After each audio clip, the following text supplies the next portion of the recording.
This is a review of our mid-June class where we first introduced techniques for relaxing the tongue.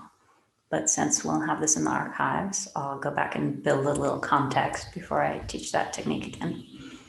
So the first thing here is we've discovered as a group working on jaw relaxation and awareness of the head as a body part that our group has a lot of sensitivity in the top of the tongue, which makes sense. Some of you are very adept at Sanskrit, where there's a lot of attention to tongue placement on the palate.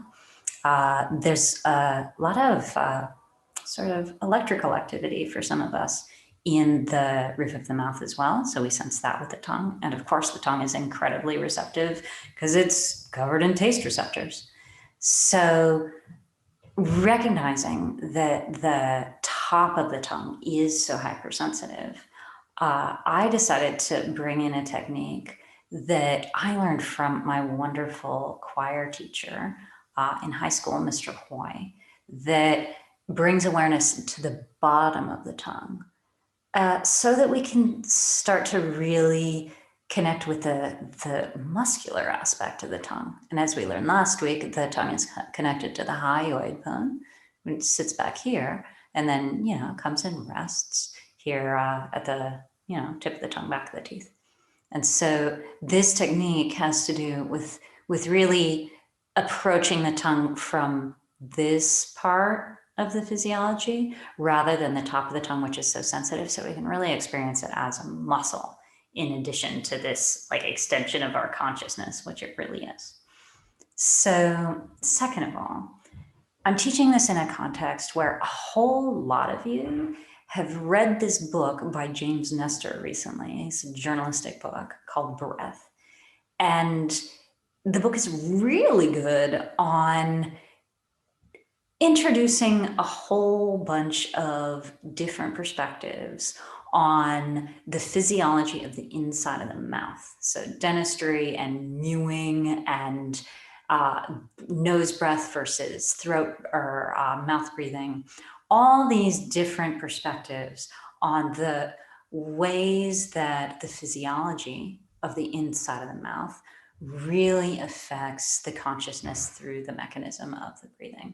As many of you know, I find the book frustrating because the primary source he has on the incredibly profound Tibetan tradition of Tumo is a 20th century explorer from Europe who's just got a lot of biographies written about her.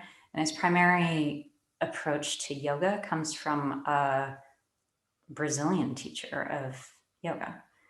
And so after all the research he's done to travel all over the Americas and Europe to learn about traditions of breathing and approaches to knowledge of this part of the body, his primary resources on these really incredibly vast and much more knowledgeable traditions of Tibet and India are just completely not integrated. He just gets a couple of Western explorers to do the work for him on that. So that's why I found it frustrating.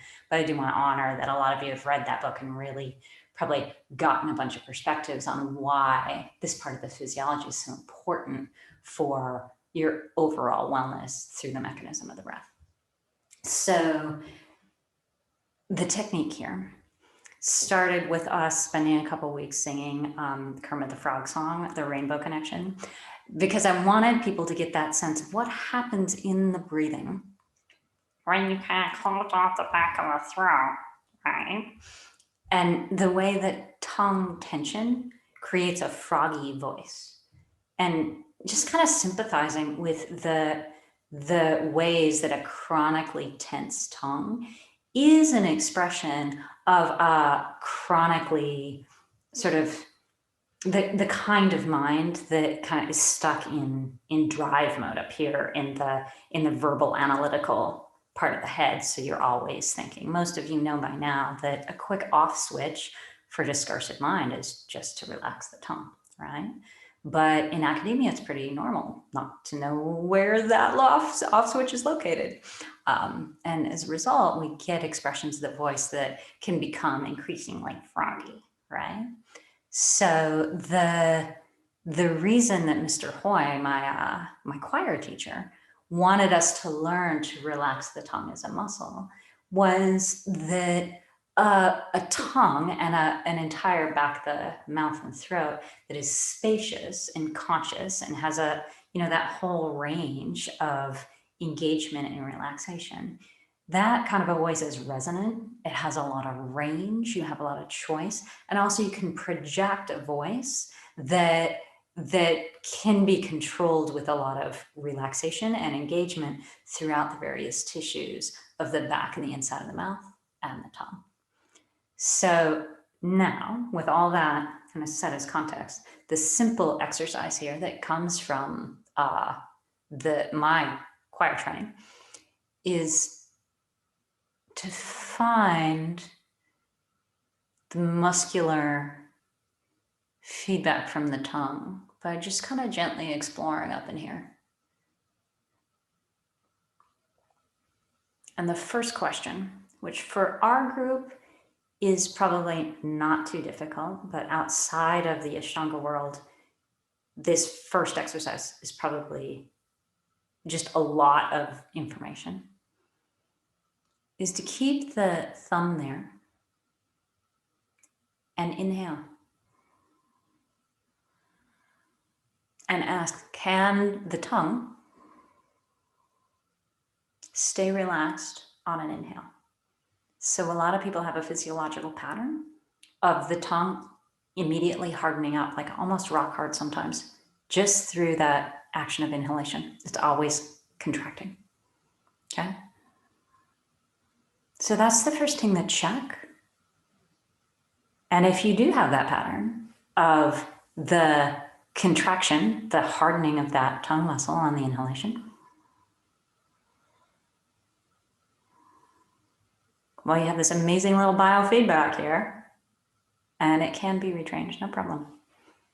And there's just a lot of situations where you can thoughtfully rest your thumb in the base of your chin and mindfully breathe and unwind that sort of physiological loop if it's there.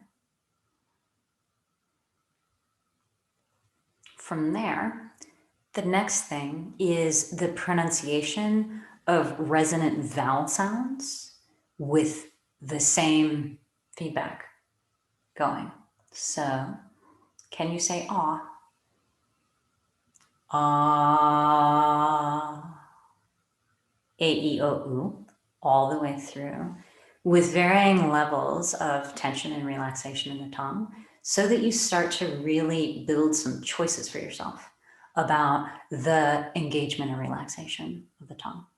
So if you want to have a perfect Kermit the Frog voice, you'll do, right, the opposite end there. So we have a whole range of relaxation and tension available to us in that muscle.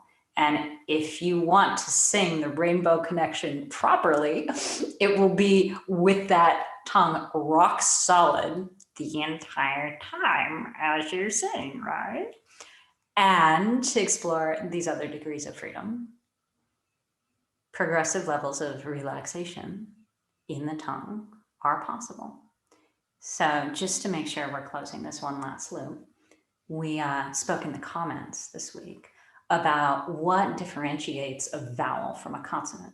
That's something in the book many of us read last year, David Abrams' Spell of the Sensuous, which is just profound and absolutely wonderful. The history of vowel sounds in various languages is that they're the breathy sounds that you make without contacting the teeth with the side of the mouth or with the palate, right? So there's something really fundamentally different and breathy and airy about the action of a tongue in this part of, language that shows up in so many different and important ways throughout human history as the vowels. The consonants have varying tongue placements from the retroflex action of the tongue all the way up through the top of the tongue, the placement of the teeth. And then there's one category of consonant sounds where you just pa, pa, the consonants where you don't necessarily touch the tongue, but you touch the lips together. But there's always some closure of the mouth cavity in the consonants. So that's why we do this practice with the vowels, because you do have the option with all of your vowels, and incidentally with most expressions of the voice through singing, of having a lot of choice in how far and how much you engage the tongue. So learning to completely relax the tongue while you pronounce your vowels gives you a lot more resonance in general and many more degrees of freedom. And it's something that you can easily practice covertly. Nobody even knows that you're feeding back information about your tongue through your own speech mechanism this way. So I recommend it. All right, that's it. More on this as we go forward in the Wednesday class.